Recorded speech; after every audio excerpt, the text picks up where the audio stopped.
अभ्यास 34। महोदय, आज नए भारत को बनाने में हमें देखना पड़ेगा कि कुछ हितों में संघर्ष है। कुछ लोग हैं जो स्थिर स्वार्थ वाले हैं, जो परिवर्तन नहीं चाहते हैं, और कुछ लोग हैं जो परिवर्तन चाहते हैं। विशाल जनता चाहती है कि समाज में परिवर्तन हो।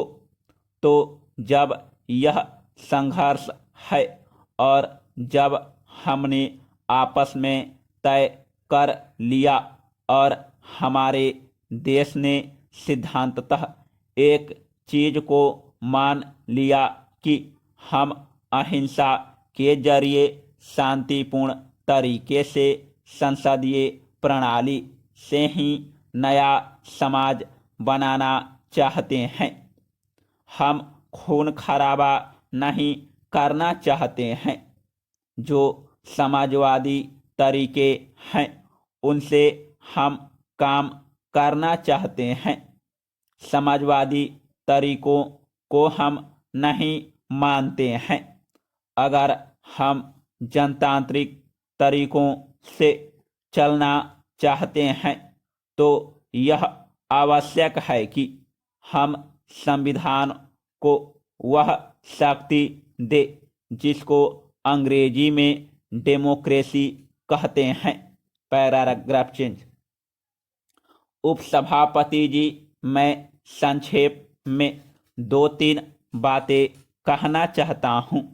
हमारी संसद 3 भागों में विभक्त है। अकेले लोकसभा का नाम ही संसद नहीं है।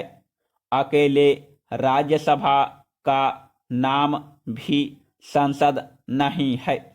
अकेले राष्ट्रपति का नाम भी संसद नहीं है।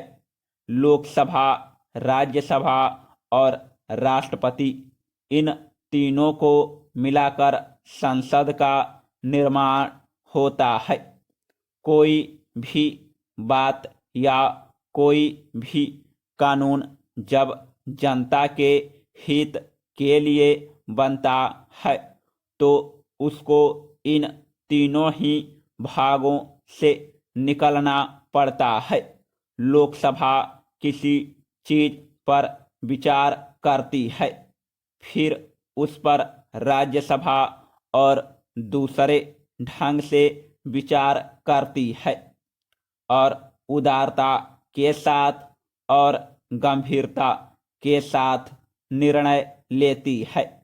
तब राष्ट्रपति के पास वह विधेयक स्वीकृति के लिए जाता है। राष्ट्रपति की उस पर मुहर लगती है और वह संसद का निर्णय कार्यान्वित होने के लिए चला जाता है। ऐसे कई विधेयक आए हैं जब लोकसभा ने उसे स्वीकृति दी और राज्यसभा की उस पर स्वीकृति न हुई।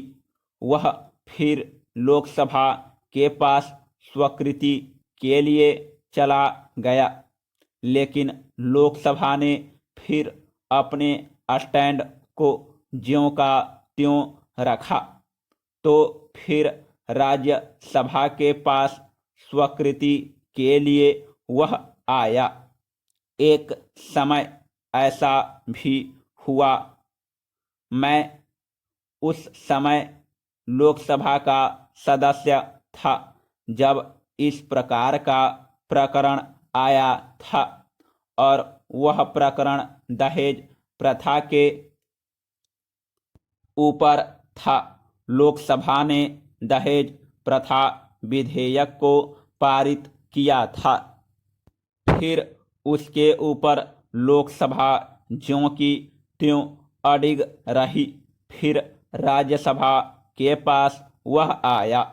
राज्यसभा ने भी अपने विचारों को ज्यों का त्यों रखा और लोकसभा और राज्यसभा में मतभेद की स्थिति आई तो उस पर एक संयुक्त अधिवेशन बुलाया गया। स्वतंत्रता के बाद शायद पहला अवसर था जब लोकसभा और राज्यसभा की संयुक्त बैठक हुई थी और संयुक्त अधिवेशन के अंदर गंभीरता से उस पर विचार किया गया और उस विधेयक को पारित किया गया। पर यह बात समझ में नहीं आती कि जब संविधान में कोई संशोधन आए उस समय ऐसी स्थिति न आए। इसके लिए लोकसभा और राज्यसभा दोनों चर्चा कर ले। समाप्त।